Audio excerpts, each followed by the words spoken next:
Yeah. Welcome to the Gonzo Radio Sports Desk. Hi, everybody. How you doing? I'm Gonzo. This is the Maz. That's our team place kicker. Chuck. Chuck. Chuck can get it done. What's up, guys? Chuck has got a career high from 59 yards. And we don't let Lucy hold anymore because he's got bad hips now. Well, we found out Chuck can play. Chuck can ball out. What are you gonna do? So Halloween weekend, we were gonna do some stuff that's themed. I ended up at a lovely grown folks, meaning adults over the age of 30, party last night, and nobody told me that it was going to be a toga party, and I came supporting the wrong empire. Everybody was Hail Caesar. I was Hail Palpatine. But yeah, Halloween weekend was pretty fun. What did you do? Nothing. Oh, I was away this weekend. Oh, okay. I was in North Carolina. We were visiting our grandson. So you're saying you're cheap and you don't like trick-or-treaters. And then we came home late yesterday and I watched the World Series. Holy crap. Woo-hoo. By the way, no, bravo. Do your thing. No, you're just mad because you thought you thought the Blue Jays were going to win it. Can somebody please tell me why? And John Schneider, the manager of the Toronto Blue Jays, was very diplomatic and patient about this, but I'm sure there's going to be more stories about this today. There's going to be some deep feels here. Here we go, folks. Why were they giving Ohtani extra time to warm up between innings to start the game like that? Just because he was batting? There's no official rule in place because they had. This was a story as the game developed because they kept talking about it. And right. John Smoltz was pissed. He made comment to it. First of all, he started it with a question. He's like, I'm wondering why they're giving Ohtani so much extra time to warm up between pitches. Okay, then he kind of like felt the air a little bit, right? The guy next to him, the other announcer, was like, well, whatever. He read the room. Goes into the next inning again, and it becomes a story because he comes out into the next inning. Now, neither times was he either in the batting circle, at bat, on base. He was just not ready, right? Right. So there's no official rule in place as this other umpire came in because they have another umpire that is there. And so if they any were questionable granting stuff, him space. it was basically discretionary on the umpires. Okay, so it's umpire discretion. Okay. That's not acceptable because it's not Why? Why isn't it acceptable? Well, because it was an exorbitant amount of extra time. Just because he was pitching, it makes no sense. You just mad Toronto left. No, I'm mad in that situation. And again, John Schmaltz is a smart guy and also an ex-pitcher, Hall of Famer. Right. If he was going to make light to it, and I'm not being rude. I'm just keeping an eye on our chat room. But go ahead. Yeah, it's like that was not cool. Now again, Ohtani got pulled before the fourth inning. They were losing at that point, so people were going to say, well, it didn't matter in the game. Okay, that's fine. So you're saying that if you shoot at somebody and you miss them, it's okay, right? You can shoot at people as long as you don't hit them. No, wrong is wrong. It should be addressed, and certainly moving forward, there's got to be a rule in place to not have that happen. There should be no specific advantage to anybody just because they're playing a second position. Okay? Uniform umpire discretion? I don't know, but something needs to be addressed, and I'm sure there's going to be continuing. It was like 30 seconds. No, it was not. It was more than that. It was minutes. Oh, for crying out loud! No, 'cause you're not watching. You hate everything.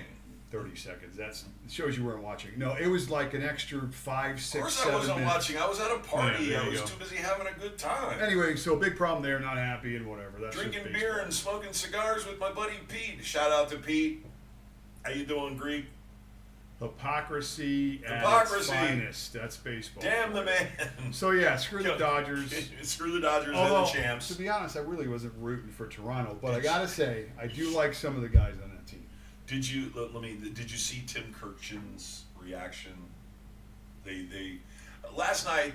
First of all, ESPN was effusive of the praise of the game. I mean, yeah, they blow up everything. You can have a 9-6. Snooze fest defensive game, they'll blow it up. It's their job to blow everything up. And I don't disagree that it was an epic series. Okay, what do we have? 3 extra innings, including a doubleheader. They played a doubleheader, for fuck's sake. Yeah, okay? And the 2 best teams were definitely there. Okay, I know Yankee fans want to cry about, and Mets fans want to cry about, no. The Yankees haven't been the best team in the American League for 5, 6, 7 years. I understand it's been that. a while. Okay, I love my New York fans. They think that every team from New York should win the championship every year, and that's beautiful. Shout out to Joe. I know you're watching. You're creeping.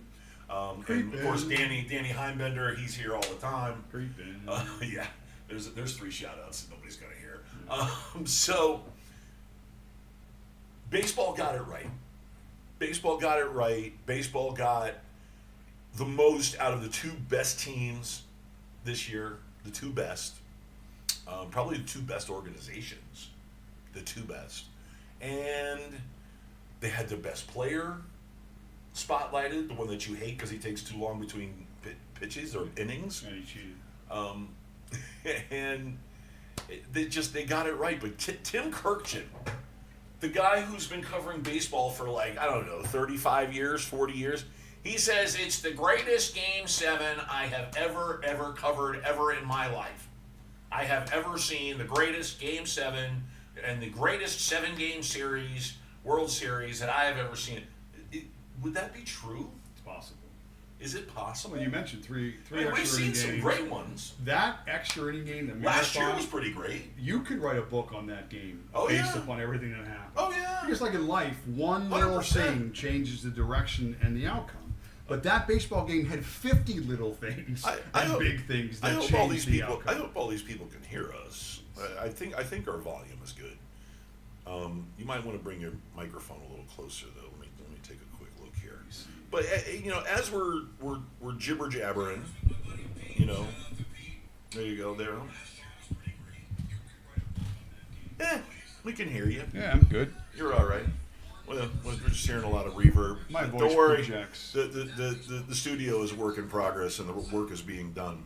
You're going to see something different in the background next week. You watch, because I can't get a stapler to staple through brick concrete wall.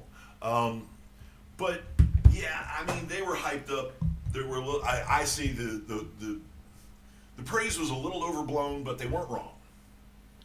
They weren't wrong. No, it was an amazing it was series. epic. And you know me, I'm just a casual baseball fan. Well, here are the numbers. So- I heard this a few weeks ago. Overall, sales, money generated, revenues, all that stuff, viewerships, all that. Baseball overall was up about 8% this year. From That's last year. significant. And That's huge. Up prior from the year before. So last 3 years it's trending upwards, which is good.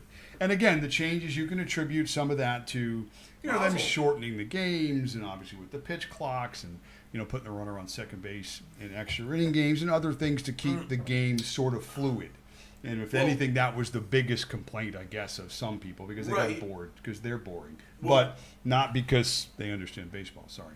But One major adjustment that they made since the pandemic is that a lot of teams have become value oriented. They've become value focused because they knew they were going to have to get the fans back in the stands. They knew it. So a lot of franchises became value focused. And I think that there's still a little bit of that value focus, which is the reason why they're seeing their numbers trend up. Focus on value. Make it easier, cheaper for people to bring their family of 4, because that's the paradigm that they use, right? Family of 4. What's it cost to bring a family of 4 to a football game, to a basketball game, to a hockey game, to a baseball game? Okay, and we're seeing that baseball is right now probably the best value. Probably, don't you think so? Yeah, I mean, overall, if things are in, I don't want to say we're still in a down economy, because I don't think we are, but there's factors. We're in a flat economy. Flat economy is a fair, statement. So again, baseball, sort of, I don't want to say it's a niche Knock sport. the red hat off your head. Watch out there. Well, it's sort of trendy, I guess, in a way. It's not super popular, but it's growing again. I mean, at one time we know baseball. 8%, dude. That's friggin' That's big. huge. Yeah, I mean, baseball was America's pastime. And so what was it? What was it, like 5% last year? something 3-4%. Yeah, but- year over year. Yeah, it's still improving. So it's that's a good sign. Now here's The stock market should be so lucky. here's the gloom and doom, because next year will be the last year of baseball, because going into 2027 there will be a player strike. So get ready for that. So There's another CBA due. yeah, the owners want Oh well, let me tell you. salary okay? cap. That's what they're trying to introduce. Yeah, in baseball. and I see. First of all, I see any work stoppage in a professional sport.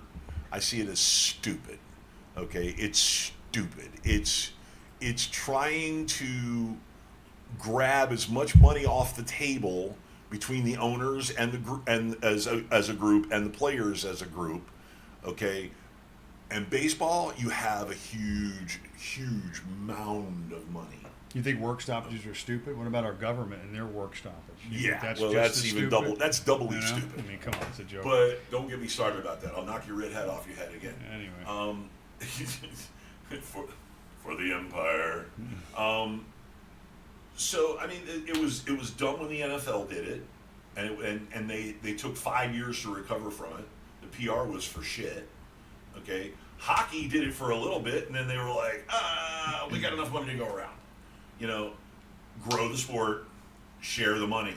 Okay, I full well agree that owners or ownership groups, wherever that money's going to, yes, you should have the lion's share. You put up all the risk. You're the one that paid for the franchise. You're the one that runs things. That's fine. Okay, but you gotta pay the face of the place. You gotta pay them. Who's the face? The players. Okay, the players. I agree.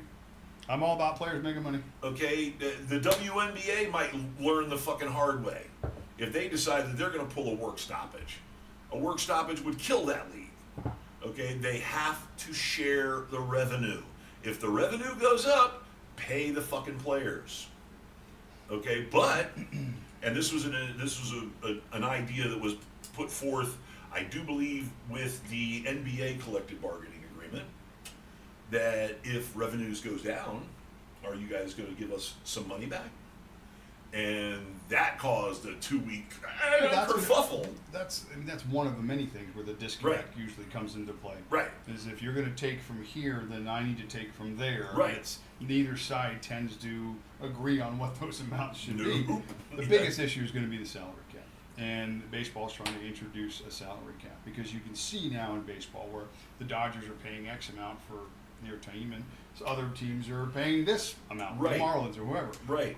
The system is a little broken. It needs to be addressed. There needs to be accountability for the teams that do pay more for their players. I know the luxury tax is part of it, but it's not like it is in the NBA. It's different.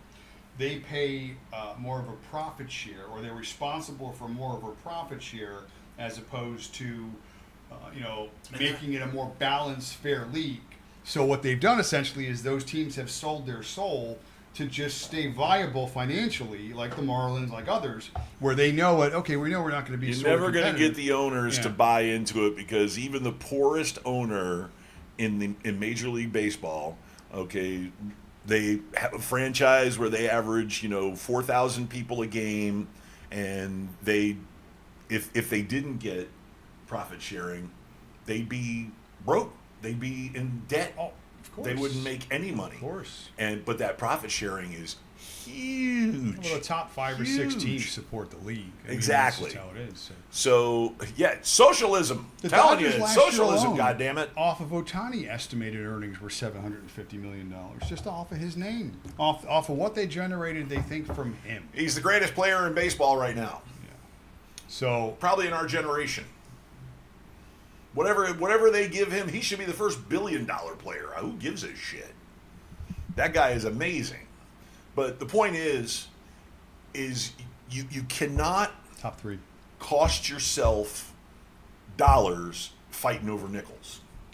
You cannot cost yourself dollars fighting over nickels. Okay? I don't think you'll ever see another NFL work stoppage. I don't think you'll see it. The NFL players are paid well as far as percentage of the gross, percentage of the revenues. They are paid the best, and the owners are happy. No, they do pretty well. Yeah, they do really well. All these guys do very well. That's not Right. Really, there's like in society and in life when you have the haves and the have-nots, and that is in a arbitrary value because what I have may be enough for me. Right. May not be enough for you, but it could be enough for me. So when I say haves and I've seen what you have-nots, in the have-not category are these millionaires that are going against the haves that are the billionaires Right. that run the show. Okay, it's the haves and the Right. have-nots, and it will always be. But listen, what we'll do is we'll get into the story of individual lives, okay? And what players see is that they have a very finite career. You know, running backs average, 3 to 5 years? You know, your NBA players average, I think 12 to 14 years. About average, but there's peaks. Right, but there's a limited there. number. Meanwhile, these billionaires who own your franchise, they're going to go on and still continue to make money 20, 30 years down the road. Okay, so there's also the individual. Yeah, their value exponentially grows every year. Right. Every franchise, no matter what sport Right. you're in, it has more value year I after know. year. That's the insanity. So of it. there's not going to be a so now that we've bored the 14 of you that are actually watching this show, why don't we get down to the degenerate gambling portion of the program? I counted 16 people watching. 16? Okay, there you go. Hey, But thanks for watching, Mom. Restream. Restream. We got some games we can talk about today. Also, I want to we get got into tons of games we can talk about today. Also- We don't even have to talk about the Dolphins. No, we will though quickly. Oh, we will. You know, plus also I on my Friday night podcast with the boys in the Berg, we talk about a top 5 list every week, and this week it was focused on fantasy approach and gambling approach. They focused on the gambling, I focused on the fantasy side, and it was basically just kind of like what I do to build a lineup. What steps do I take? What do I look for? So we'll get into some of that too, and we'll kind of interject that after we do some of the games. Well, you So- want to take a break when we do that? Then we'll get into that afterwards? yeah, that's after the fine. break? We'll Okay, come back well, from let's that. get into the slate. Colts Steelers. Oh gosh, here it goes. we talked ad nauseum before. Tell me about your childhood. I looked at the Steelers schedule moving forward. We're not going to be favored in any of the next 6 games. Yeah. Okay, great. So, and by the way, too, a team that had 1 win coming into this week was favored to win the division. And we have a 4-game lead on them. What does that tell you about the Steelers? Okay, so here we go. Steelers at home. No, it's only 3.5. They're a dog. That's a shock. Home dog. Yeah, Colts are. All right, seriously. The only thing that concerns me, the only thing that's still hanging over me a little bit for the Colts, that is a little bit of a shade, is I feel like I'm waiting for the Daniel Jones shoe to drop, right? Because Not gonna happen. I don't know. I'm not saying it's going to happen, but we've been waiting for that. They're 2-1. They're 3-1. They're 4-1. He's playing unbelievable. They're 5-1. They're 6-1. They're dominating. He's not even playing unbelievable. He's playing consistently. Yes, Jonathan Taylor has been unbelievable. The offensive line, both sides. That team is a contender. There's no hiding from Indianapolis at this point, right? All right. Well, hang on before you go on. Okay. Let's draw. Colts and over. By the way, that's my pick. Oh, Colts and what? Colts and over. 52.5. Oh, okay. They may score 40 themselves. So Right. it's definitely for me. Colts minus 3.5 over. And I'll agree with you. Well, where's my broom? I'll get the broom in a minute. Stick it up Tomlin's ass. You're worse than I am with the Dolphins, man. I'm telling you. The direct correlation between Daniel Jones, Indiana Jones, by the way, Daniel Jones playing behind an excellent offensive line. Not just good, they're excellent. They're elite. They're good. They're probably top 5, probably top 3. Okay? You now see all the drama and trauma that he went through in New York. Let's remember, the man played for 4 years with Saquon Barkley in his backfield. 4 years. Okay?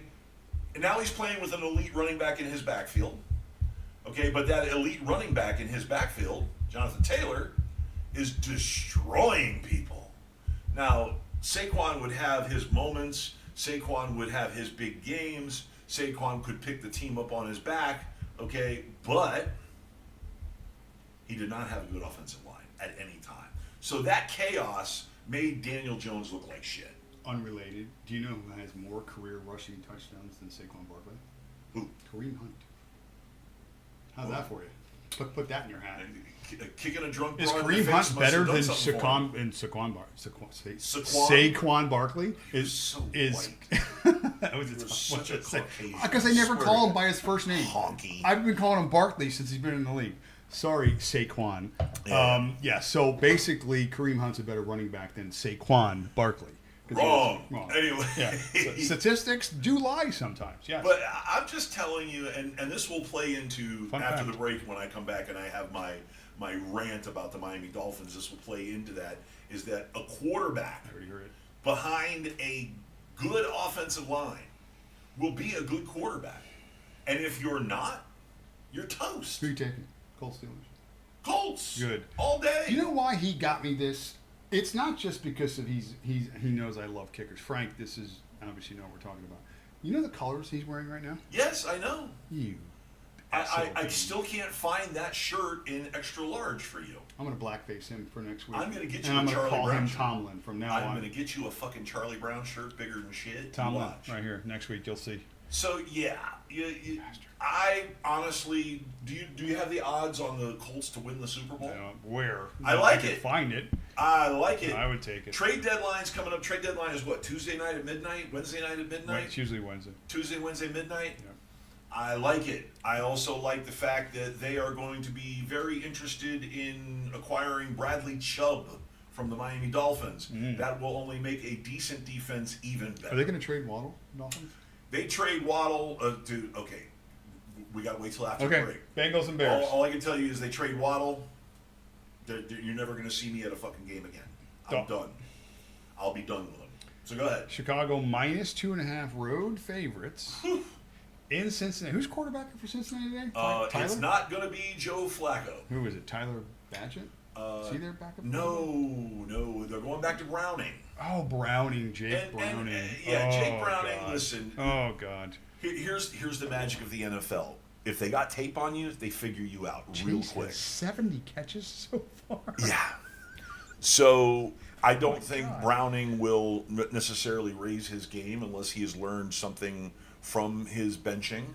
But Joe Flacco has some sort of a sprained shoulder joint. It's his AC joint. He's old. He is old. I sprained my ACL getting in this chair. All right, Bengals. Here's the deal. Caleb Williams. Again. Another bagging on Williams. Go ahead. I watch a little tape. Mm-hmm. I watch guys that watch a little tape, and it's the same issues again. It's a development issue, and he's just not there yet. Now, at times he's playing well and in spots and on script, and he can make all the plays. But again, there still has to be that development that needs to continue to take place, and it's just questionable. Fortunately for him this week, they're playing the Bengals. Fortunately, yeah. You know what? I think I'm taking the Bears in this spot, laying the 2.5. Laying the 2.5. Yeah, I'm not gonna do over-unders. I suck at over-unders, so I'm just gonna do. I'm doing the Bears here. Lay the 2.5 in this game, because again, I just think the Bengals, man, they're 3-5. This is pretty much the season for them because again, Ravens are supposed to make a run. The Steelers are who they are. Yeah. Bears -2.5. Well, listen, the sad thing about the Bengals right now, besides the fact that of course they're missing their superstar quarterback. The sad thing about the Bengals is everybody went into this season and thought that their defense was going to be an absolute dumpster fire. Everybody thought, oh my God, they're going to be terrible. And they haven't. They haven't. They really haven't. Okay? And they've even, I mean, you look at them, would you say they're 3-5, 3-4? What are they? Something like that? 3-5. Okay? I mean, we've seen their defense keep them in games. We've seen their defense shut people down, okay? So what's sad is the defense is way better than everybody thought it was going to be. And I mean, all they needed was an average defense. A defense that will hold the opposition to under 24 points a game, okay? Which isn't elite. You know, holding somebody under 19 points is elite. So, you know, you hold an average of 24 points, and you have Joe Burrow. Well, Joe Burrow scores 24 points in his sleep. Okay? So that's being wasted right now. That being said, I'm going to take those 2.5 points. I'm going to go against Caleb Williams, against him. And I believe Caleb Williams is going to be a fantastic quarterback. He's got the right coach. Ben Johnson is going to turn him into at least a younger, faster version of Jared Goff. At least. Okay, you know, more mobile because Williams can take off running. This is a developmental year. Just face facts. And they'll go and they'll put a bigger, badder offensive line in front of him next year. And he'll reap the benefits of that. But right now, Give me the Bengals. Give me that home dog plus 2.5 points. I think the defense steps up really good. Browning plays just well enough to not lose. Yeah. So give me them Bengals and them points. Bengals are terrible. Yeah, they're terrible. They're terrible. They're terrible. They're giving up the most points in the league. Where are you getting their defense being that good? They're only giving up 31 points a game. So Is that all? They're terrible. Vikings and Lions. Let's see. Detroit, 9.5-point home favorite. Makes sense. JJ coming back. JJ coming back today for the Vikings. Does it matter, really? I mean, he wasn't very good when he played. He hasn't played that much because he can't stay healthy. This is another situation where, I don't know, they got rid of Sammy. They got rid of my boy Sam Darnold. They had it in the building. They had the grown-up in the building, and they decided, again, somebody decided. I have a hard time thinking it was Kevin O'Connell because he knew what he had in the building as well. And yet they still shipped him, and now they're struggling. And It's a matter of draft capital. It's draft capital. They spent a second-round draft choice on this kid. Okay. And you have to see what you have. Well, okay, but they had him. He's been in the building now for 2 years, and he can't stay healthy. Yeah, but this is the first time he's had extended, and he can't stay healthy. So they're finding out. He wasn't that good in Michigan. They're finding out. So okay, anyway, next. well, they're finding out. Vikings- Neither was Brady. Brady sucked at Michigan, and look what happened there. The Vikings get crushed today by the Lions. Crushed. So I got the Lions today minus 16. No, 9.5. Okay, minus 9.5. I got the Lions At home. At home. Got your broom? Oh, okay. Pull it out of Tomlin's ass. Show you it. You need some broom. Show the broom. I agree. Broom, clean sweep. When we were going through the picks last week, there were a lot of games that were 7.5, 7. There were some big spreads last week and big hooks. Yeah, and they ended up covering. It got this week too. Another one here. Packers, Panthers, 13.5 points. Packers at home. I like the Panthers here, and I'll tell you why. Again, going back to what we do on Fridays and stuff, let me just put this down over here. Beginning of the year, we were to make 5 predictions on what we thought was going to happen. And one of my predictions, besides the Dolphins being terrible, was for the Carolina Panthers to double their win total from last year. Last year they won 4 games, and I had them winning 8 this year. Really a lot of faith in Canales, faith in the fact of improvement in the quarterback position, and just getting better. Okay, I knew the defense was terrible last year. But again, that defense is even getting slightly better. They have improved statistically. I'll give you the numbers right here. Carolina Panthers defense is actually 10th best in terms of total yards allowed. Now, if you go back to where they were last year, they were the worst team in the league. So they've improved defensively as well. So that being said, 13.5 points. I mean, I know the Packers are a much better team. And the line makes sense on paper, but you don't play the game on paper. You play it on the field. And I like some weapons today, Carolina. And I'm on McMillan today. We got a little Hard Rock prep going with him. So I will be all over those points. And I like 13.5 points today. And I like Carolina in that game. Matter of fact, give me a first half money line bet with Carolina. I think they go to half with the lead. Like 17-14, something like that. And people were like, oh my gosh, the Packers. Remember the Packers, didn't they tie the Browns in a game? Like 13-13 or something like that. And at times the Packers look almost bored. You know, I mean, Love's good. They got Dobbs back playing healthy, and obviously maybe one of the best tight ends with Tucker Kraft in football. But I just think situations matter. And I just like the Panthers to get inside that number, 13.5. It's a lot. It's a lot. I do not. Good. I also see the Packers as a Super Bowl contender.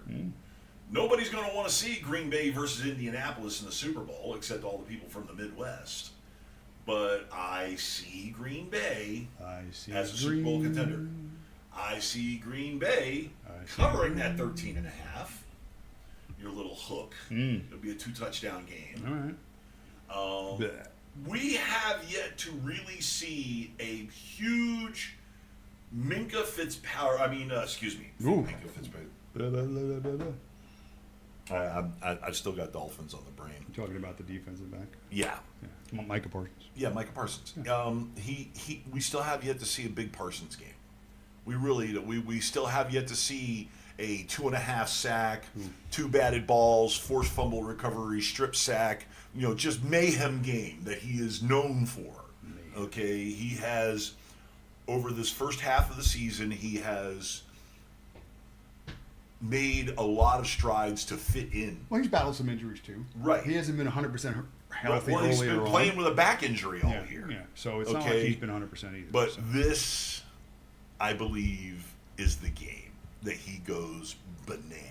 Listen, they got Micah Parsons not for the regular season. Right. They got him because they know they are that contender, Right. and they have an opportunity, if And all the pieces are healthy at the right time, to be very dangerous. And this is a game. Now I know you're laying the points, okay? No, getting the Or points. you're getting the points. Getting the points. But I'll lay those points You could lay the points. because I think it's going to be a little bit of a blowout. Chargers and the tight ones. The tight ones. Chargers and the tight ones. Now, The Titans. man, they've really struggled. The Titans. Cam Ward at times has looked lost and terrible. And that's fine. I would put that on Callahan. It's not just him. Again, we expect all Staff. the rookie quarterbacks to just come out and ball, Sure. and that's just not reality. So there's a reason why these quarterbacks get taken so early is because they're going to terrible organizations. Terrible. Okay, which means there's other skill position players that they need help with. And that's the reason why they're so bad. So yeah, tough spot, young coach. It'll develop. It just hasn't to this point. And the Chargers, I think, are starting to catch stride.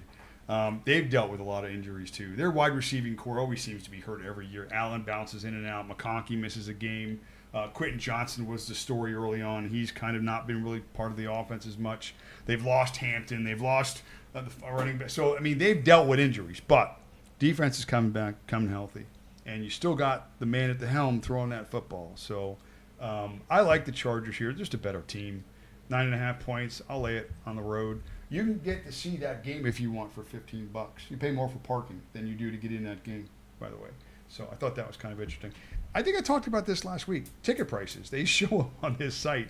And you can get to see a Tennessee game for $15. Now, In Tennessee? yeah, home game. Now, this is what was shocking. You hear that, Steph? This I have friends that live in Franklin, Where- right outside of Nashville. Where are you sitting in Cowboy Stadium for $16? That's what I want to know. Because you're going to pay $100 to park there, and you're going to pay $16. Bring a jacket. It's a high elevation. You probably have to man the elevator. That's my guess. At $16 that you're paying for, but that's just crazy prices. So anyway, interesting. Sorry. So we're both on the Chargers in this game. Yeah. All right, we're both on the Chargers. Good. All right. Sure. We got the Falcons and we got the Patriots. The Falcons and the Patriots. You okay? Did you add an extra O into that thing? Yes. So the Patriots are a 4.5-point home favorite. Makes sense. That kid Drake May's pretty. Pats are laying 4.5 at 4.5. home. Yeah, Drake May's pretty good. Michael Penix is pretty inconsistent. He's playing. Yes. A lot of the guys I listen to during the week are on Atlanta. They're on that side of the ball. They're on Robinson. They think Drake London is a top 10 guy this week. I mean, the Patriots, you know what's interesting about the Patriots, though? Like I mentioned last week, well, who are you picking? I don't know who I'm picking yet. Well, I'm just giving a slight brushing to the bottom because I know who you're going to pick. I mean, it only makes sense that you're going to pick the Patriots minus 4.5. It only makes sense. I'm picking the Falcons. You're nuts. Here's why. The Patriots, their style of play, if you watch a lot of their games, every one of their games is a one-score game in the fourth quarter. Either way. Mostly they're in their favor because they're 6-2. But same way against the Dolphins. They run the ball minus Stevenson today, by the way. So maybe we get to see some Trayvon Henderson today. Oh my God! After biggest bust of my entire fantasy football season. No, that's R.J. Harvey for me, and Chuba Hubbard, and a few others. So all right, so yeah, basically, I just think again, I'm going with what the guys are picking up on, and they're picking up on the fact that they think Atlanta's going to be able to move the ball. And when you got guys like Pitts, who's been active the last couple of weeks, and you have Drake London, who is a top flight receiver, Bijan, one of the best guys in the league, I think they're going to present some challenges for the Patriots. Maybe not win the game, but 4.5 points is a lot of points. So I'm going to hold on, that's yours. I'm taking the Falcons. You ain't getting a sweep on this one. I know I'm not. I'm taking the Falcons plus 4.5. Mike Vrabel does as his mentor head coach does with his defense. They take away your best thing. Whatever your best thing is, they take it away. And then they take their chances with everything thereafter. And in this instance, they are going to load 8 in the box, and they are going to stuff Bijan Robinson.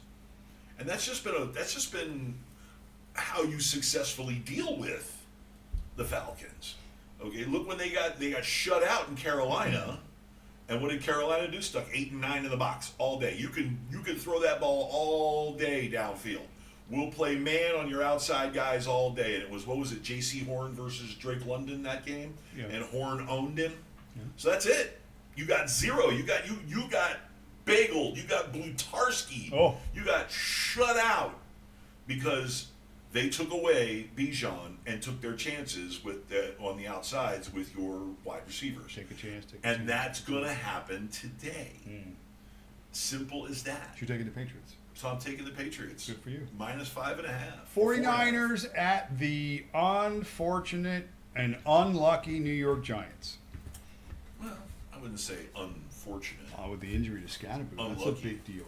Unlucky. The injury to Neighbors early in the year. That's That's a bad big luck. deal. Yeah, Yeah, yeah. that's kind of a big deal.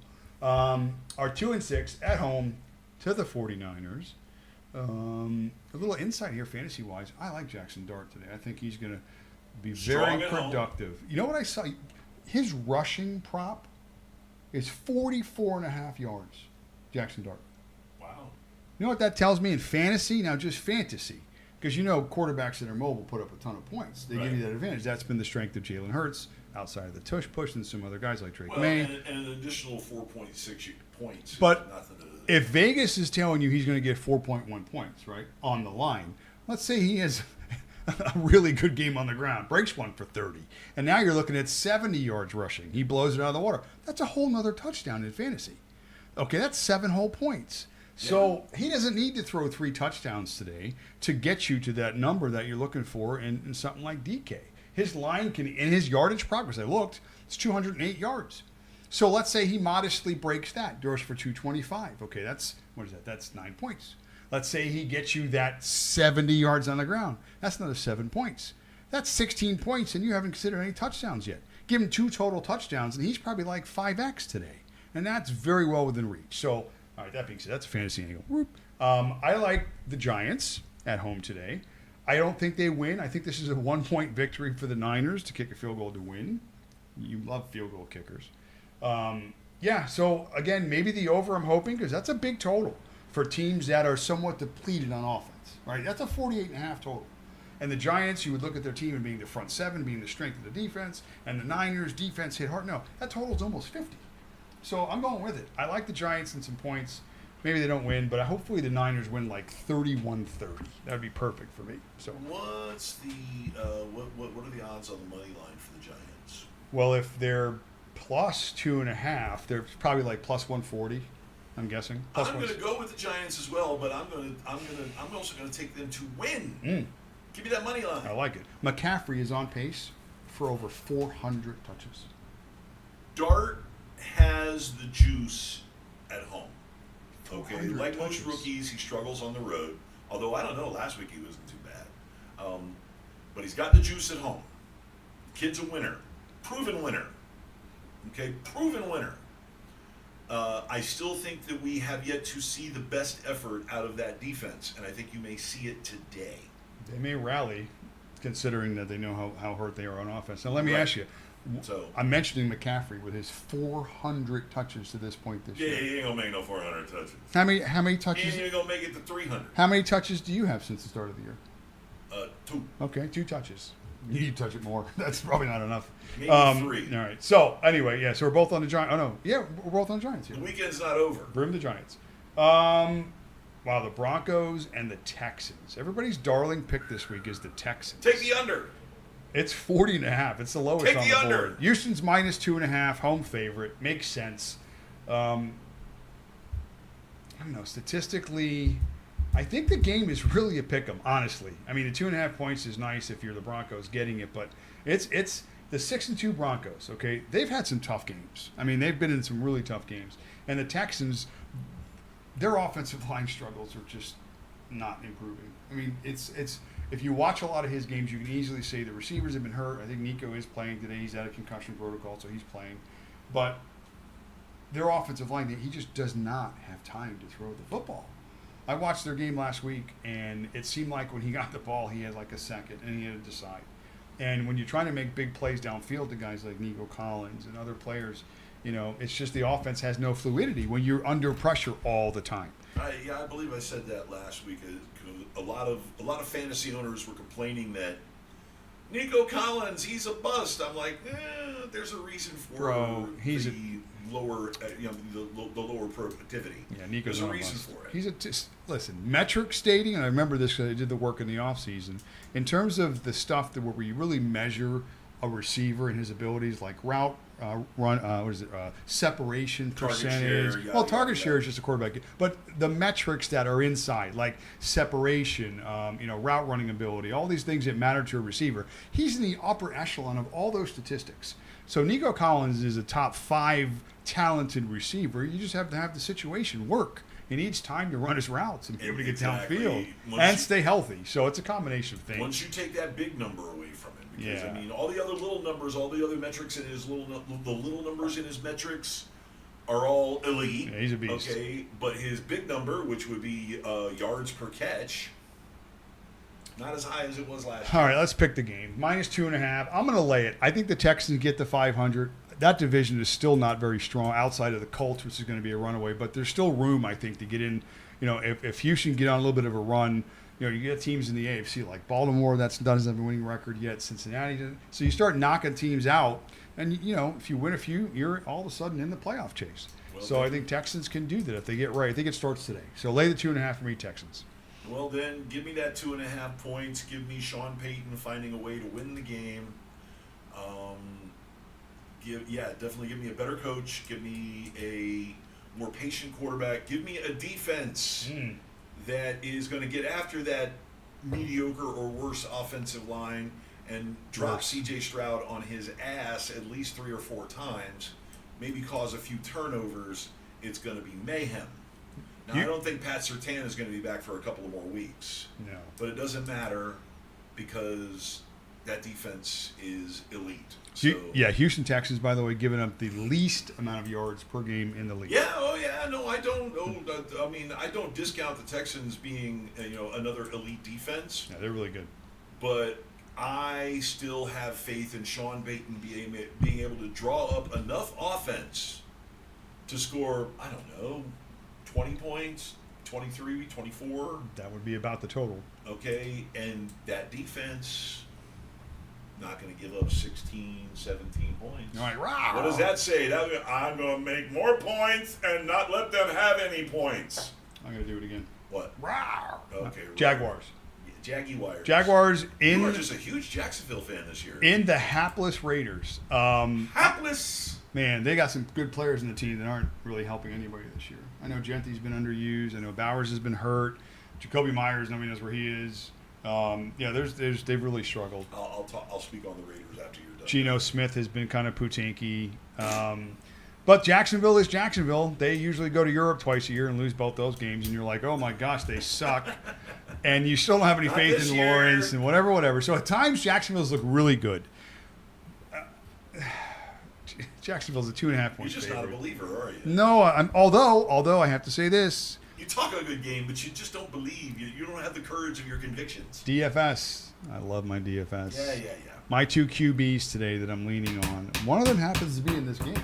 So I like Trevor Lawrence today. I think he steps out. Is it the hair? If there's sunshine. I think if there's ever a game where the Jacksonville Jaguars are going to ball, it's going to be against the hapless Raiders. The Raiders are terrible. The hapless Raiders. Raiders are terrible. So I like also Brian Thomas in this game. When is he going to do anything? Hopefully today.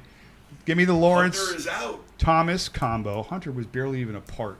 And the Raiders just continue to stink. So I think the Jaguars in this game laying 2.5. I like it. Tease it up to 4.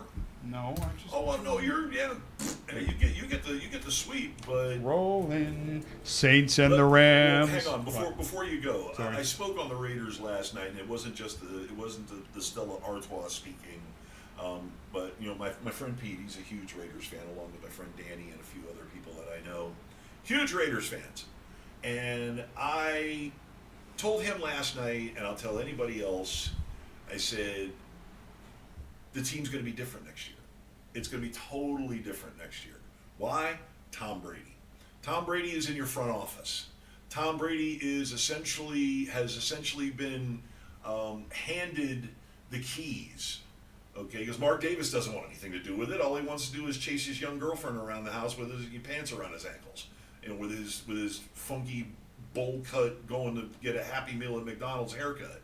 Okay, and that's fine. You're a billionaire, whatever. You got your money. You go have your fun, and let the football guy run it. And I think that Tom Brady, if he doesn't outright fire Pete Carroll, he is going to kick Pete Carroll up to the front office, because Carroll got hired because they love him. He's Pete Carroll. Who doesn't like Pete Carroll? Yeah. I hated him for the longest time because he pulled the choke thing against the Dolphins. So you said Tom Brady's going to get hired? Huh? Tom Brady is going to hide the coffee cups. Hire a new head coach next year. Hide the coffee cups. And he is going to revamp the team next year. All right. Bet. Big line here in this game. You got the fans that wore bags on their heads, used to in the 80s, the Saints. Who's their quarterback today? It's a rookie. Tyler Slough. Slow. Him too. Slough. Slough. Yum. And the rest of the season, they declared. Wow, right out of the gate. You really don't know. Rattler was doing all right. Oh my gosh, he's so bad. Remember, coming into the year, PFF had him ranked dead last, and he played like it, so it was perfect. It worked out well. He was doing fine. Yeah, he was doing great. Let's see. The Rams are favored by 30. Wow, that's insane. No, 14 and a half. Another big one, and I don't care. Jimmy crack corn, I don't care. Minus 14 and a half. I'm laying it. Matter of fact, people have been falling into that trap. Which trap? The trap that they think that that the New Orleans defense isn't worth a shit. New Orleans has actually got a. Oh, they're not middling the best. They're middling or all better. Right, they're not bad. Let's take a look. Not the Bengals, of course. You know how good they are.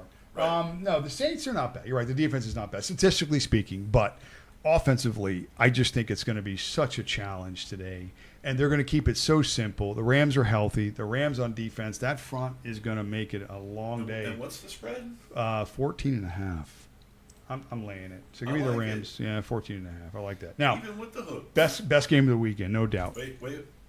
Go ahead. Bills Chiefs. Go ahead. It sort of bothers me, and it should bother the Bills, that the Chiefs are favored in Buffalo. Now, if this was the playoffs, I'd be like, okay. But it's not. And this is the regular season. And we know Buffalo is a much better regular season team than they are than a playoff team. They'll probably treat this like their Super Bowl. And for that sake alone, I think that Kansas City run today sort of kind of almost, let's say, comes to an end. But I think today, when you talked about certain guys that you wait for that like Superman performance, today it's Josh Allen. I think today he has one of those days where it's like a 4-touchdown day. And again, this game I think is truly going to be a last possession game. So I think it's going to be whoever is in position that has the ball, either up 3, down 3, whatever it is at that point, is going to be the team that wins the game. So, these two teams are elite. The Chiefs offensively have found it over the last couple of weeks. And you could say it's because they got some pieces back. I mean, ultimately, the main piece they never lost was Patrick Mahomes. So, everything else was just basically he was the captain and just was supposed to just not sink the ship. It was just supposed to keep it afloat until they got things right. And they had the confidence because they've been something that people wanted them to be than what they really were each of the last 2 years. Last year we banged on the receiving core and they dominated. 2 years ago we banged on whoever it was and the defense, was the story. So that's what championship teams do. They find ways to win at the highest of levels. And the Chiefs are playing at that level right now. So best game of the weekend. I think it's an offensive shootout. And I think the Bills win late. So I'm taking the Bills. I'll get the 2.5 points. And what say you? Let me lay that 2.5. What you're going to see is a tale of two teams that may be heading in two different directions. You have the Kansas City Chiefs, who have made improvements on both sides of the ball. Okay, you talk about the critical personnel or the critical one person that the team never lost in being Patrick Mahomes, and I agree, he is a special quarterback, whatever, he's the franchise. face of the place, yada yada. They never lost Jim Schwartz, their defensive coordinator, who is probably the best defensive coordinator in the NFL. Power of the Schwartz. Power of the Schwartz. Power of the Schwartz. Is bigger than yours. Hey. Okay, and Schwartzy now has a healthy and deep defense on all three phases, on his front seven, in his DBs, in his special packages. You see him running disguise blitzes again. You know, before he wasn't running disguise blitzes because he had no linebackers. He wasn't running disguise blitzes because he had no DBs. Now he's got guys back healthy the last 3 weeks. And what have they been doing? Shutting everybody down. Well. It doesn't matter who you are. No, they're playing well. The Chiefs are looking like Doesn't matter who you are. the cream of the crop again. I mean, the beatdown that they put on the fucking Raiders was ridiculous. Oh, my God. They had, 30 yards of offense or something in that game? It was I, crazy. all 4 quarters, even when the backups were in, you just get smack 'em. nothing. Yeah. All right, Okay, let's try and get through the next two. So you're on the Bills. Oh, you're on the Chiefs. I'm sorry. on the Chiefs. I'm on the Bills. Okay. The Sea Chickens against the X-Skins. Here we go. The Sea Chickens against the X-Skins. Yes. Right now, the Sea Chickens are laying 2.5 points in Washington. They're still Washington, right? Okay. Yeah. Listen, Sam Darnold, he gets a mention every show. You know, I'll have a little Sammy crush. And I know Minnesota Rightfully so. should have still kept him as their quarterback, and they didn't. So the Sea Chickens have him now. And Everybody he's makes playing mistakes. well. The defense, nobody's even talking about Seattle. Why? What are we doing? We're up Daniel Jones' ass. We're back on the Patrick Mahomes train. We think Dak's having his MVP season. Well, Seattle's 6-2. They're dominating the Midwest. I mean, the Pacific West. And that defense is they're nasty good. And here's the thing, too. Coming into last week, I didn't know what they did. I think they were off last week, weren't they? Or no, I don't know. No, But they were off last week. but Seattle had 6 sacks over the last 5 games they had given up on the offensive line. So they're doing it on both sides. Commanders, again, I have little faith in what they really are. And is Daniels even playing? I think he is today. But Yes, Jaden Daniels is playing today. they expected big things from Washington last week, and they laid an egg. So I'm on the Sea Chickens today. Lay the 2.5 on the road. What say you? That's not a bad play. I would definitely give it a little bit of this. Woo! Jackson Smith and Jigman, 819 yards this year. He's on pace for 1,800 yards. Yeah, but listen, let's talk about that defense again. Okay, It's really good. That offense, that's fine. They got 2 great running backs. They got a couple of good receivers. Smith and Jigba is an elite slot guy. Would you say? No, he's all around now. He's an X playing the X and the Y. Yeah, he's an X Okay, receiver. good. Yeah, he plays he's all over the place. Yeah. Okay, but let's go back to 2 years ago when the New York Giants traded Dexter Lawrence out to Seattle. And they were like, who's going to give us? And Seattle said, well, we'll give you some. And Lawrence has just absolutely been the bedrock pillar of that defense. Okay? He is a disruptor. He shuts down the running game between the tackles. And what do you see all the AFC or the NFC West teams try to do? Run between the tackles. And you get nothing. You get nothing. Against the Rams, I'm sure Kyron Williams is still seeing Dexter Lawrence in his face, okay? Because he likes to run between the tackles, but not with Big Dex there. So yeah, I see the Seahawks as a dark horse. I think they're gonna win one playoff game, if not a couple. They might be in the NFC Championship. All right, game. let's get through tomorrow. Yeah. Today, sorry. Let's go Packers. Beat the Commanders. Okay, last game, Monday night. This is a good one. We got the Redbirds versus the Indian Haters. So the Indian haters. How do Cowboys hate Indians? They fought them for 100 years. Not Cowboys. Cowboys and the Indians. Did you watch any of those shows? Cowboys. Gunsmoke, Bonanza. Oh my God, where are you right now? Anyway, Redbirds versus the Indian Haters. Who's starting for the Redbirds today? It's not Kyler Murray. No, it's going to be Jacoby Brissett. Wow. And oddly enough, guess what? He's 45 on DK. And that offense, their passing game is more efficient with Jacoby Brissett. I'm not going to argue that. How's that for weird? Listen, min price on DK, Jacoby Brissett, by the way. It's like 4,500. Oh, take him all day long. He's going to get you 25 points. Oh, that's a lot. But That's although, a lot, listen, but watch. this is a little DFS nugget right here. Okay. Michael Wilson, slot receiver. See. Dallas gives up the second highest DBOA versus slot receivers. Very nice. And they had an injury to their receiving core. Who's not playing today? Their number 2 is not playing today for Arizona. It's obviously going to be Marvin Harrison. The number 2 is not playing. So insert. Talking about Dortch? No, he's not there 2, but I'll think of it. But either Zay Jones? No. But I he's. can't believe I remember all these receivers. I don't even know if he's on the team. But no, he's playing today. Okay, so back to the game. I am on the Cowboys today. And it's 3.5. They're at home. Which, by the way, $16. You can go see them. Yeah, Dak's MVP year. He's been unbelievable.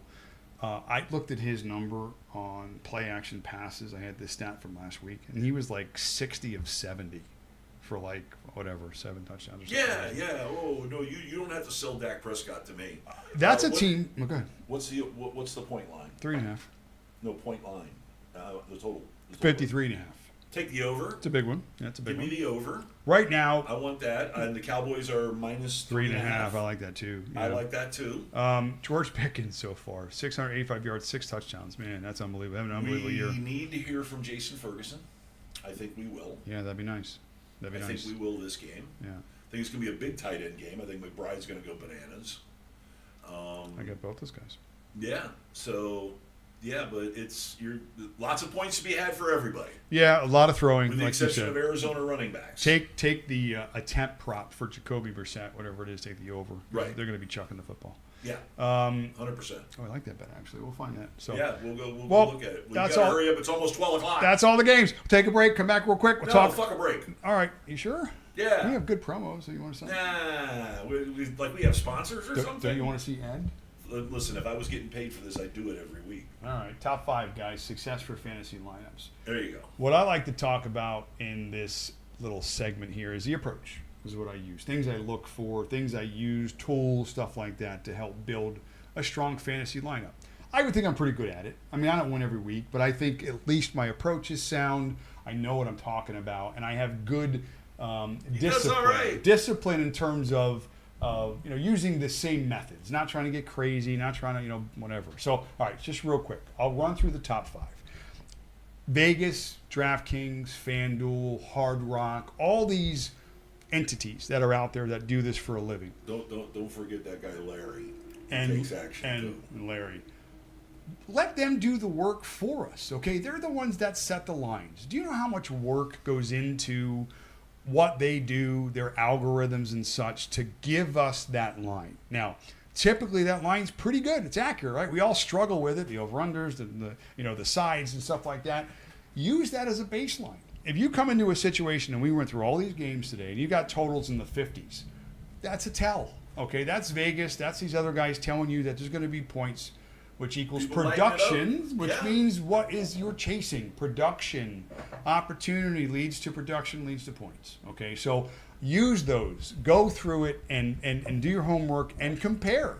For instance, I'll use a DK as an example. The players have baseline prices, and if you run through, let's say, just the receiver positions, you look at the top 10 guys every week, it's usually the same names. Now, those guys will drop in price, raise in price. Maybe an injury happens and a guy slides into the top 10 spot. Whatever their baseline is, if there's a significant movement in that baseline, whether up or down, that's a tell. Okay? Huge. Get into the reasons why. Is it weather? Is it an injury? Is it opportunity? Is it whatever? Is it matchup? But use those as baselines. Get your player's baseline, know what it is, and then adjust up or down. And that's one of the tools I use. Number 2, this is a dead obvious and should be the first thing you look at every day. Hang on, before you go on. First of all, that tool, okay, that's called analytics. Yeah. That's taking the time to analyze. Take it from somebody who is a feel wagerer, a feel better, okay? And I'm pretty good at feel. I'm pretty good at seeing the situations ahead of time. But what he's talking about is minute analytics that could be the difference between winning or losing. Yeah, it's So if you huge. take it serious, you have to pay attention to that. It's just that simple. Yeah, it's huge. It's huge. Sorry if I'm taking the fun out of it. It sounds like homework, but It is homework. isn't winning fun? Yeah, it is when you Winning do is, win. winning is fun. Yeah. All right. Weather. It's the number one. Baseball, certainly, it depends if you play or not. But also football, it's huge. The biggest factor in weather is the wind. Okay, it affects the downfield passing game. It affects the kicking game, which is points production. That's how you move the ball in football. Okay, and that's how you score points. So wind is a huge factor. Huge. I use Kevin Roth Weather. He's a meteorologist, real renowned guy. He's out of California somewhere. It doesn't matter. He's a West Coast Fruit Loop, but who cares? But he does it for baseball, does it for football. He updates it within every hour. It's a great site to use. He codes it color-wise. He's money. And gives you what the weather is going to be like in the games. Now, earlier in the season Shout for out to Kevin football, Roth, by the way. we don't need to worry so much about weather. But now, as we start to get into some of the colder climates, Weather ain't getting no better. it's going to be something we're going to have to monitor. So check your weather. Okay, number 3, opportunity. Game script. Look at another game with a huge line. Packers today are a 14-point favorite. Are you chasing receivers in that game? Well, the line would suggest that you're not going to. Because if the Packers get a comfortable lead, which is what everybody's telling you, then they may not need to throw the ball in the second half. So why cap your ceiling in a situation like that when you know potentially that they may not need to use your players when they matter? So look at game script. Look at higher totals, closer spreads. An example would be the Dallas game. It's only a 3-point spread, but yet the total's in the 50s. So you think both teams are competitive. Game script's going to suggest the game stays that way, and you're going to need continued production from both sides. So that's something you have to look at. Well, one trend that's happening in the NFL right now, you're talking about pulling up and taking it easy with a lead. You are seeing teams that are continuing to push the issue, even though they may be up 17, 20, 21. Go whatever. watch the Denver Giant game too, Right. and Oh, you'll yeah. see Well, where yeah. no lead is safe apparently in the Right. NFL now. Exactly. It's almost like the NBA. So don't sit there and think that somebody's just going to sit on a 17-point lead. No, they're going to try to get first downs and matriculate the ball down the field. And at the very least, take time off the clock and kick a field goal. Yeah. Okay, so there's going to be more points to be had.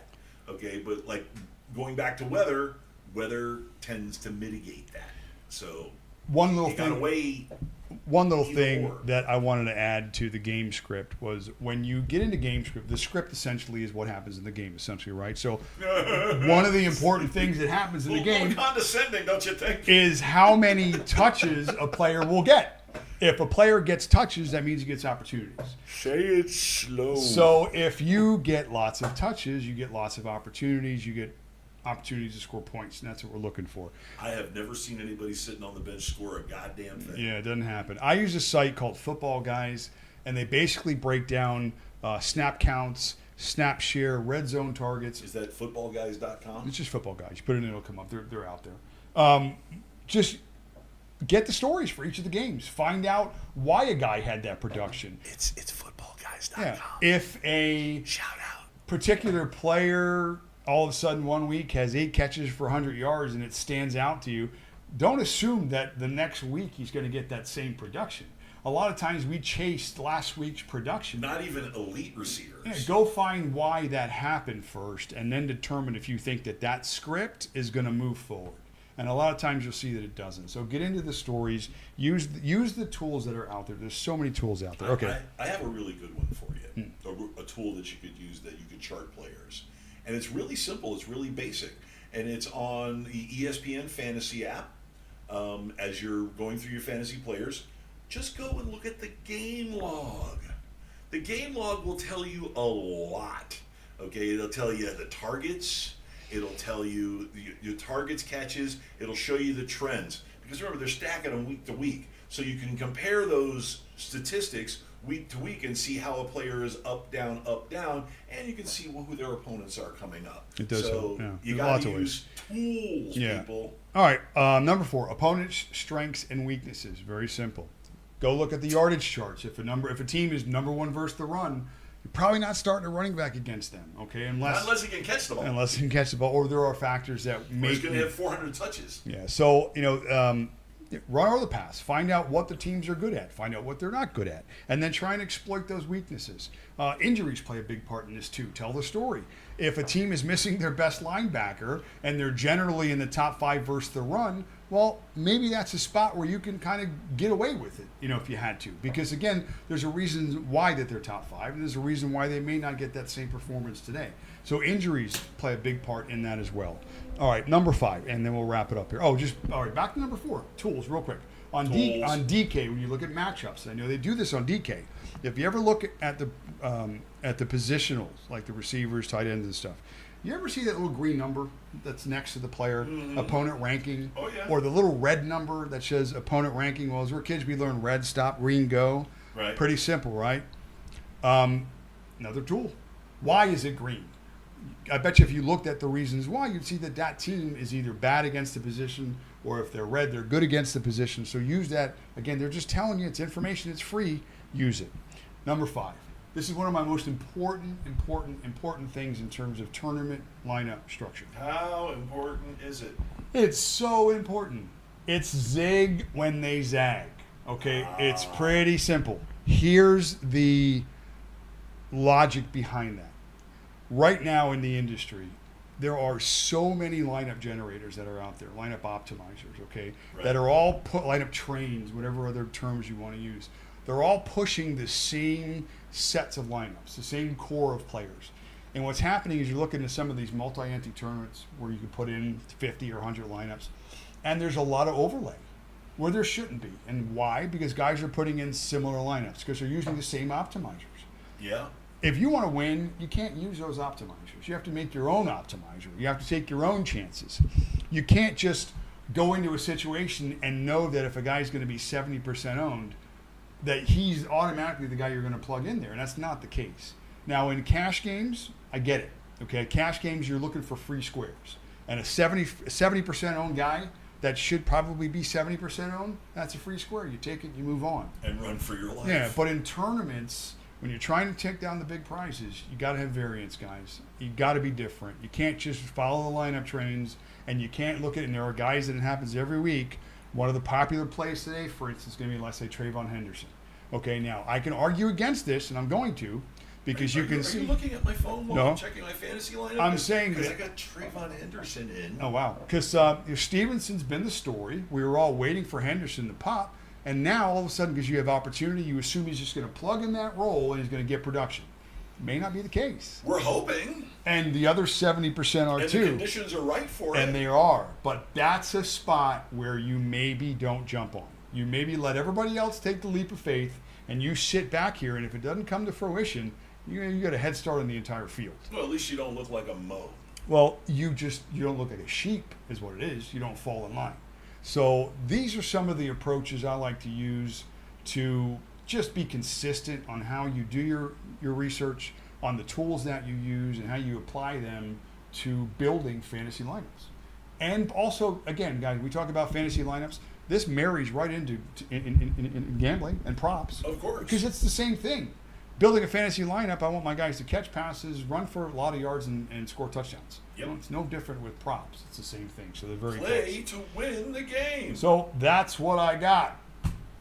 Well, speaking of what you got, oh, by the way, I am favored by 5 points in my Motley Crue League game. So, wonder what ingenious way I will find to lose this game. This is the first time I've been favored in about a month. It's been disappointing. So, yeah, it's been a sad, disappointing football season for me. I am slowly but surely losing left and right. And one of the main frustration points is, of course, my Miami Dolphins. For those of you who have been living under a rock for the last few days, Chris Greer has been relieved of duty. Bye. They said it was a mutual parting of ways. I see it as Stephen Ross paying him off to go away. And people are a little apoplectic, a lot of hand-wringing about Mike McDaniel remaining. And I have to explain something to a few of you people, okay? McDaniel and Tua are in lockstep. they are inexorably married. They just are. And we're talking about for the length of that contract. And if you really want to get technical and everybody's like, oh, get rid of Tua. Listen, Cupcake. He's not only here next year, Oh, okay, because it'll cost $56 million to cut him, okay? And he's not as bad as Russell Wilson. Sorry. He's just not, okay? But they're probably going to keep Mike McDaniel because, remember, last year they gave him an extension. Before the season, before the 2024 season, they gave him an extension. So Ross will stick with this guy. We've seen Ross stick with Adam Gase a year too long, and I think we'll see him stick with Mike McDaniel a year too long. Now, whether it pays off, because it has a chance to pay off, but there's going to have to be a significant upgrade in personnel. Okay, because the bottom line is, as much as the deficiencies you see in Mike McDaniel, you don't like his little what are those? His gabardine pants with the high cuffs, and you don't like his shoe game, and you don't like how he talks like a California stoner, and you just you think he's a snowflake coach, and that's fine. You can think of all of that shit you like, okay? But the reason why Chris Greer, in spite of what Stephen A. Smith may infer as being a racist situation, Chris Greer was let go, or they went their separate ways because Chris Greer, for the last 4 seasons, has been just a plethora of diminishing returns as far as personnel moves is concerned. Okay, and it all really, I mean, in every era you see a nexus. You see the one wrong move that sets off everything else. And being a Dolphin fan, Drew Brees. exactly. Thank you. Right there. Okay.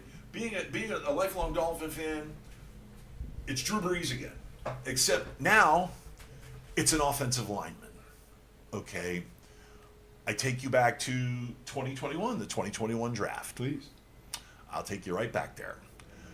Miami Dolphins are up in the second round. In the second round, I believe they had the 22nd overall pick in the second round, and they traded up. And I got really excited because I wanted them to draft a need player, consensus all-pro center from Oklahoma University, Creed Humphreys. It was a no-brainer.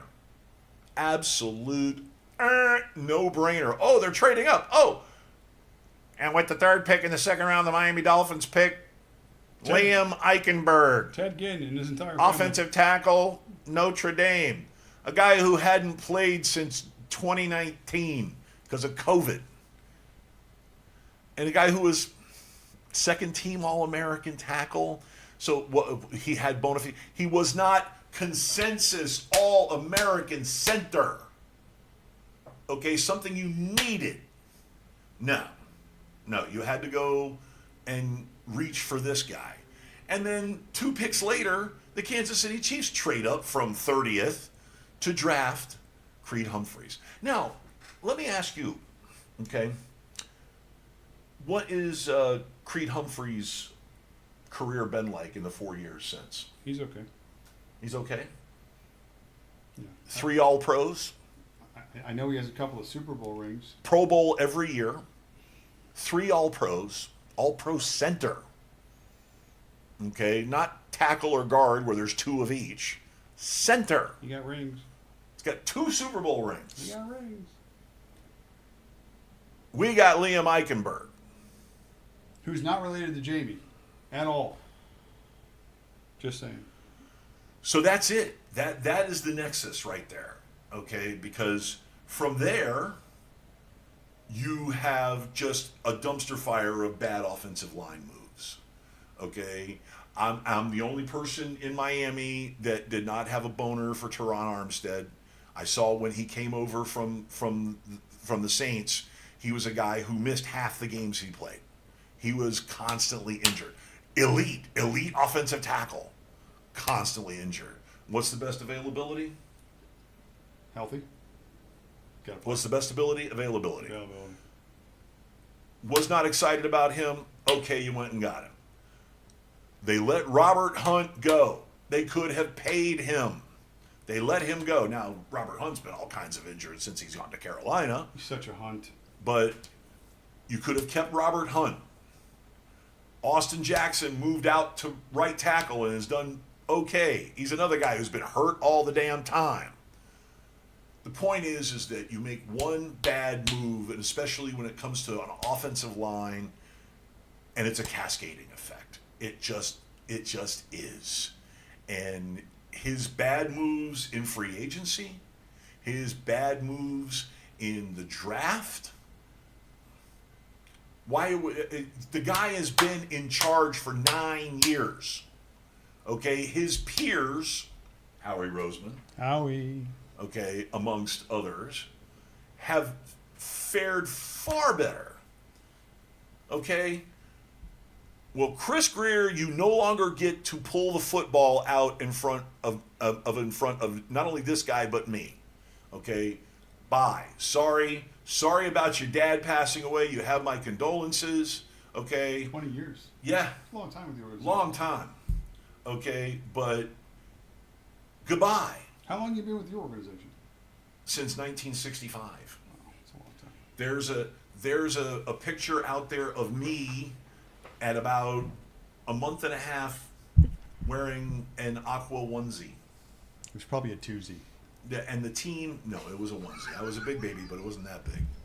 Okay. I get love for the twosies. The team had a name when I was born, and that was all they had was a name. Yes, it. They didn't play until the 66 season. They had a kicker. They had a kicker.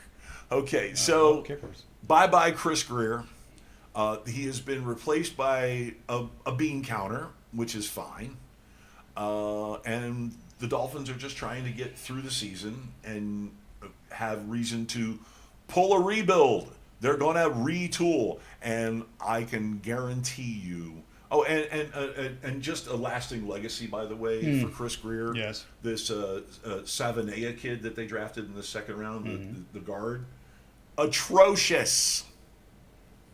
Take that on your way out. Well, hopefully he improves. So that's the reason. That's the reason why you're going to see McDaniel next year. You're going to see Tua next year. The only hope is that if they show improvement, the only hope is that they go and get two really good offensive linemen. They retool that offensive line to be superior. They've got a really good left tackle. We're finding out Patrick Paul, big man, can ball out. They know that. But, you know, this just, it's been coming for a while. It just has. And Chargers linebacker questionable, Dayon Henley, because his brother got killed. God, please. In Seriously? LA. His brother got shot and killed. Oy vey. Yep. All right, well, let's go ahead and wrap this thing up because, oh shit, it's 12:20. That was only a 7-minute rant. I can rant some more. No, you were talking about I got more. God, it was a long time. No? I got years of frustration built up. You don't think I got some?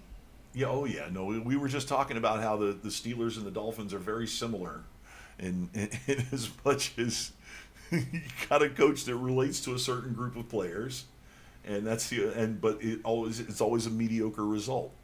Wow. It is what it is. All right. And F. Otani. We're going to do this next week. You going to be here? Are you going to go to a volleyball tournament or anything like that? No, Bree has it, but I'm coming back Saturday, so I'll be here. Good. I'll be here. Yeah. Bree went. Her team made it to states. Woohoo! So they're going. Oh, okay. To, So they had the tournament last week. They had districts all the time, all through the last couple of weeks. They won all their games. Now they go to state. They're playing in Winter Haven this weekend. Get them, Red. So their team went 23-3, I think, on the year. Get them, Red. So yeah, they're pretty good. Okay. Yeah. Well, on behalf of myself and this guy who can't seem to stay off his computer, what are you looking at now? He's Everything. got like 9 windows open. He's going nuts over here. Well, I got my targets. I got my adjusted roster. Okay, good. I got my DK. Good luck, everybody. Make a bunch of money. Defensive stats. Win your games. And we'll see you guys next week. Thanks for not coming today. I brought you donuts, by the way. Here on the Gonzo Radio, next to the Gonzo Radio Sports says, bye.